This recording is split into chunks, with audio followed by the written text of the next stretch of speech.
고백은 진실과 거짓의 문제이다. 반쪽짜리 진실은 완전한 거짓이다라는 속담을 아실 것입니다. 이 말은 하나님의 진리에 있어서 특히나 참된 진술입니다. 반쪽짜리 진리에 넘어가 그것을 믿는 사람들이 많습니다. 왜 그럴까요? 그것은 우리가 타락한 본성으로 인해 거짓의 아비, 즉 항상 반쪽 진실로 미혹하는 자에게 속하게 되었기 때문입니다. 맨 처음 낙원에서부터 사탄은 이브에게 대놓고 거짓말을 하지는 않았습니다. 사탄은 이브에게 반쪽짜리 진리를 이야기했고 이브는 거기에 넘어갔습니다. 아담도 마찬가지로 사탄의 속임수에 넘어갔고 우리 역시 아담 안에서 다 거짓에 속아 넘어갑니다.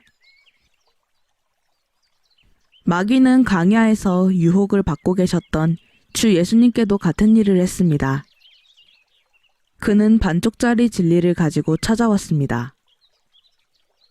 사탄은 절대 우리가 바로 꿰뚫어 볼 수 있는 뻔뻔한 거짓말을 들고 오지 않습니다. 그리고 우리는 온전한 진리에 조금 못 미치는 거짓을 기꺼이 받아들입니다.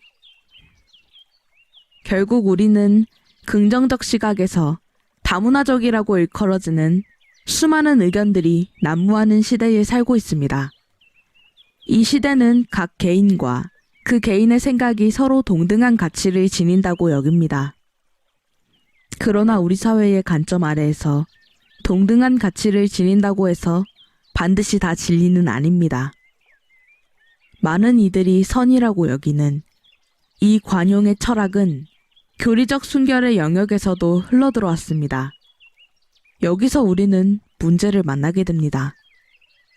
왜냐하면 부분적으로만 진리인 것들을 기꺼이 참아주고자 할 때 거기에는 항상 신학적 오류가 생기고 심지어는 이단까지 나올 수 있기 때문입니다. 우리는 그들을 보호하기 위해 너무나 쉽게 그렇지만 이 사람들에게는 선의가 있습니다. 이들은 정말 신실합니다. 라고 변호합니다. 사람들에게 사랑스럽게 보이면서 동시에 그들이 가지고 있는 반쪽짜리 진리를 심지어는 노골적인 거짓을 거부하는 것이 쉬운 일은 아닙니다. 그러한 사람들을 가혹하고 냉혹한 태도로 대하자는 말이 아닙니다. 그런 태도는 성경적이지 않고 그리스도인다운 일도 아닙니다. 그러나 거짓 교리를 적당히 다루어서는 안 됩니다. 사랑의 사도라고 불리는 사도 요한이 이 점을 분명히 말했습니다. 누구든지 이 교훈을 가지지 않고 너희에게 나아가거든 그를 집에 들이지도 말고 인사도 말라. 요한이서 1장 10절 말씀. 세상적인 기준으로 볼 때 이것은 무례한 일입니다. 심지어 어떤 성도들은 이를 그들에게 복음을 증거할 우리의 의무를 무시하는 일이라고 생각하기도 합니다. 그러나 하나님의 말씀에서는 분명히 반쪽 진리를 완전한 거짓과 같음으로 절대 상종하지 말라고 말하고 있습니다. 신학적 오류와 이단적 가르침의 특징은 절대 진리를 전적으로 추구하지 않는다는 점입니다. 그들은 항상 반쪽짜리 진리를 옹호합니다.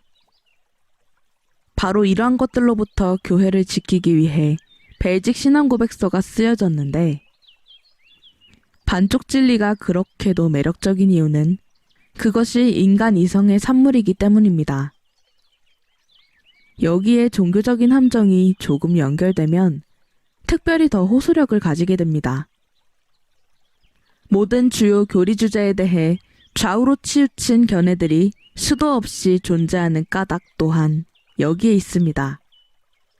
이 치우친 견해들은 다 인간이 생각해낸 것으로 진리를 막습니다. 이러한 거짓들이 반드시 반기독교적은 아닙니다. 그보다는 온전한 기독교 진리에 대해 초점을 잃어버린 결과인 경우가 많습니다. 마태복음 16장에서 동일한 원리를 볼 수 있습니다.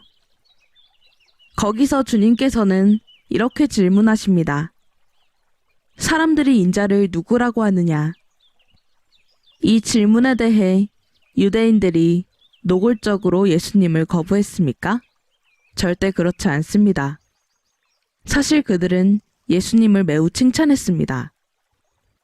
어떤 이는 나는 그가 세례자 요한이라고 생각해 라고 말했고, 다른 이는 아니야, 그의 가르침은 엘리야 같아 라고 했습니다. 얼마나 큰 찬사입니까? 세 번째 사람은 그분은 오히려 예레미야 선지자를 닮았어 라고 했습니다.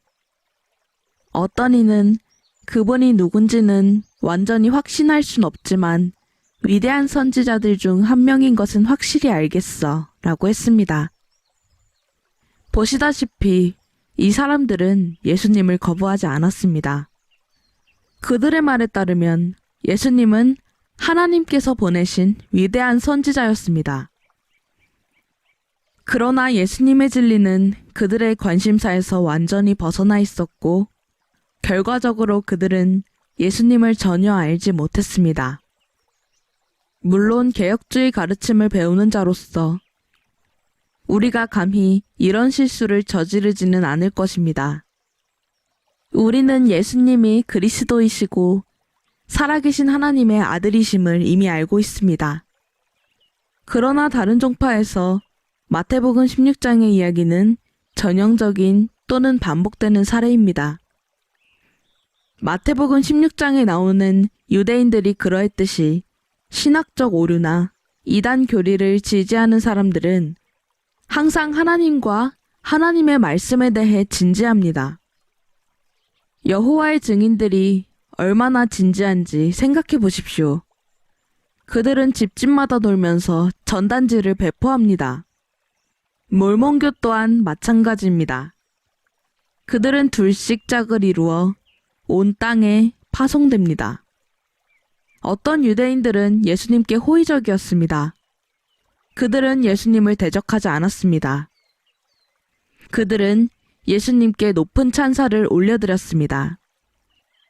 그들은 그는 엘리야다 또는 그는 예레미야다 라고 말했습니다.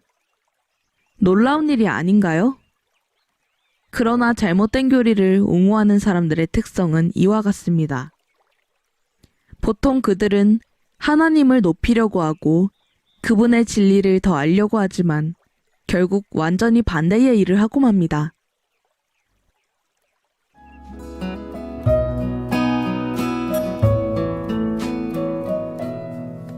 I saw